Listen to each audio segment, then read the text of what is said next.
Now, I've got to step out of the pyramid and take a little rabbit trail here. It'll be a pretty big rabbit trail probably, because there's a concept that few people understand that this entire pyramid must be engulfed in, and it's love.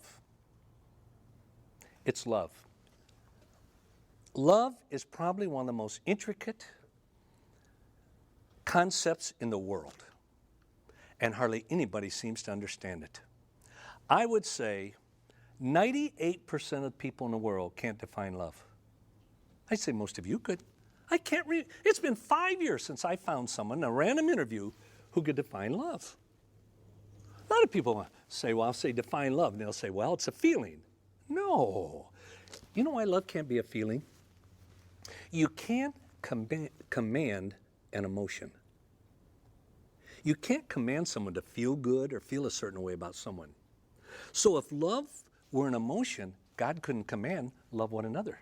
Husbands, love your wives. Wives, love and respect your husbands. God could not command that if it was a feeling. Like your mother can say, you're going to school today and you're going to enjoy it. Well, she can make you go to school, but she can't make you enjoy it. That's an emotion. And so love can result in an emotion, but basically it is not an emotion. And here is why it's so critical. Almost every one of you here, all of you watching by video all over the world, will probably say that love is one of your biggest motivations. It's one of your greatest drives. And yet you can't define it. Do you know how crazy that is? Simply answer this to yourself. If you can't define love, how do you know you're in love? If you can't define love, how do you know you're being loved? If you can't define love, how do you know you have a loving, intimate relationship? You can't. And that's one of the biggest problems. And I want to define love for you. Now, I didn't come up with it. I'm not that smart. The Apostle Paul did. Now, and of all places, as far as I know, there's only one place in the Word of God, the Bible, that defines love. It's not 1 Corinthians 13. What? No, 1 Corinthians 13 shows what love does, not what love is. Love is patient, love is kind, love is not just, etc. It shows what love does, not what love is. So how do you define love? Well, of all places, it's in the book of Ephesians, chapter 5, verse 28 and 29. Verse 28 says this, so husbands ought to love their own wives as their own bodies. Listen to this. He who loves his own wife loves himself. But wait a minute. You're not supposed to love yourself, are you? Isn't that narcissistic? Most people can't spell that. But isn't that narcissistic, self-love? Why? You're not supposed to love yourself. And yet right here it says, husbands, love your own wife as you love yourself. Remember in Matthew? In Matthew, Jesus, they were trying to back him into the corner, and they came on with a question, said, Master, what is the greatest commandment of all? Trying to trick him. He said, to love the Lord thy God with all your heart, mind, and soul. And then, remember, he said, and to love your neighbor, how? How? As yourself. But I thought you weren't supposed to love yourself. Let me ask you a question here. I want you to be honest now. How many of you, right here, all around here, have ever had your parents not talk about love or sex? No. How many of you, and if you raise your hand, I might ask you what the definition is.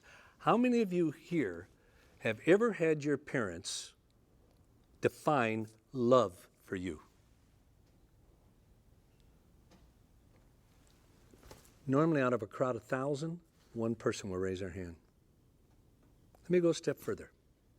In the churches you go to, how many of you have had your pastor, right from the pulpit, not talk about love, now be careful, literally define love? No one. That's a crime. Let me go a step further. How many of you here have had your parents not only tell you need to, but tell you how to love yourself? Oh my God, that's awful. The whole basis of relationships. No, are you with me from Haiti? The whole basis of relationships and marriage and everything is love your wife as you love yourself. Let me go a step further. How many have had your pastor right from the pulpit not just tell you need to love yourself, but to teach you how? This is true all over the world. You know the evil in that is this. Parents and pastors say you should love one another, love one another, love one another. Never, ever define love. You know what we do? Even Christian parents do this. They tell their kids they should love one another. Preachers will preach, you should love one another. Never define it. We let the world define love. And the world defines love as sex. Sex is love, love is sex. Look, when you look at the movies and somebody's having sex, you say they're making love. Probably has nothing to do with it. They're just getting it off. But we'll say they're making love. No wonder there's so many divorces and hard rock marriages and everything. When the whole foundation, love your wife as you love your own body, love your neighbors, you love yourself. One of my daughters, Katie, when she was 6 years old, heard me speak on this. On Matthew 22, love your neighbors, you love yourself. And going home, she was a little quiet. And I said, what's wrong, honey? And she said, Daddy, now this is profound. If you don't love yourself, your neighbor really has problems. Think of that. If you don't love yourself, it does. I am convinced the number one reason for divorce in the body of Christ all over the world, not the only reason, but number one is that the man does not know how to love himself. Never been taught anything. Therefore, he doesn't know how to love his wife or love his children. And he burns relationships, he wounds his children and his spouse because his parents and his pastor, etc., was never honest in teaching what the Bible teaches about love and sex. So I want to define love for you. But let me put it this way. You young ladies right here. You young ladies, listen to me now. I'm talking as a daddy. And this, if you were my daughters, I'd look you right in the eye. And now hear this. Don't ever, ever, ever, ever marry a man who does not love himself. Your marriage will be a disaster. Don't ever even think about it. He's not worth it. You see, now what do you mean by that? Well, let me define love for you. It says here, so husbands ought to love their wives as their own bodies. He who loves his wife loves himself. No one ever hated it. Now the next verse defines love.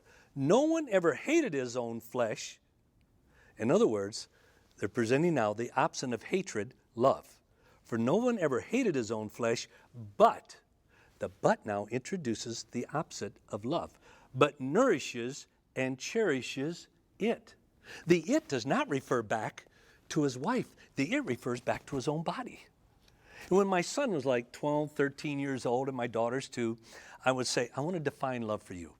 And I would go to Ephesians 5, and I say, to love is to nourish and to cherish. And I remember my son saying, Dad, what does that mean? That's why I like teenagers, full of questions. And I said, love, son, to nourish, to love means to nourish and to cherish. So to nourish means to bring forth to maturity. To bring forth to maturity. In what areas, Dad? I said, well, in Luke 2:52, it says that Jesus was brought to maturity in 4 areas. It says he grew in wisdom, mentally. He grew in stature, physically. He grew in favor with God, spiritually. And he grew in favor with men, relationally. So I said, son, if you love yourself the way you're supposed to, then by an act of your will, remember, to love has to be an act of the will, or you can't command it. You can only command an act of the will, an action. So love has to be an act of the will, or you couldn't command someone to do it. So I said, son, by an act of the will, you choose to nurture yourself to maturity, physically, mentally, spiritually, and relationally. But that's only half of love. It says to nurture and to cherish. Ooh, you ought to see the nasty emails that I get about, oh, you're teaching young people to love themselves, adore them. That has nothing to do with it. Do you know what cherish means? I wish people would do their homework. Cherish means, literally means, to care for. To care for. If you cherish someone, you care for them. If you cherish something, you care for it. In the context here, it means to care for in the sense of protection. I said, now, son, you put the two together. This is how I am to love myself. If I truly love myself in a biblical way, then by an act of my will, I will nurture myself to maturity physically, by what I eat, everything else, spiritually, by what I take in my relationship with God, mentally and relationally. Then if I truly love myself, this is a key, I will cherish or protect myself from anything that will hinder that nurturing process. Now it says, I'm to love my wife the way I love my own body. So son, this is how I'm to love your mother. I'm to love y'all with me now in this something? I'm to love your mother as I love my own body, which means if I truly love your mother as I love my own body, then by an act of my will, I will nurture your mother to maturity, physically, mentally, spiritually, and relationally. Then if I truly love your mother, then in all my power, I will cherish or protect her from anything that will hinder that nurturing process. By where we go, kind of videos we watch, movies we watch, kind of friends we have, music, kind of parties we go to, what we drink, whatever. Anything that will hinder that nurturing process. If I truly love your mother, I would cherish her or protect her from it. Now I said, son, that's a little hard to remember. You don't go out and say, well, last night, Dad, we nurtured and cherished each other. I mean, come on, you don't talk that way. And so I changed it to this. I always say you can't define a major concept with less than 7 or 8 words. I'm going to define the most difficult concept in all history, love, in 3 words. Now write this down. First, write down provide. This is what nourish means. To nourish means to provide a word picture. Let's say in a couple weeks, you go home from school and your mom says, I want you to go out and fertilize the flower garden. Now why? She's saying, I want you to take nutrients, put into the ground. Why? So the flowers will come to maturity. This is what it means biblically. To put nutrients physically, mentally, spiritually, relationally into your life that you might come to maturity. So provide. Then to cherish means to protect. To protect. Now, switch those words around and put one little word in between, and. Here's the simplest definition of love. Protect and provide. You're able to fully enjoy all aspects of it for the rest of your life with one person. And that is a very, very good and healthy thing. When you love somebody, you look at who they are and you want to serve them and you want to put their needs above your own.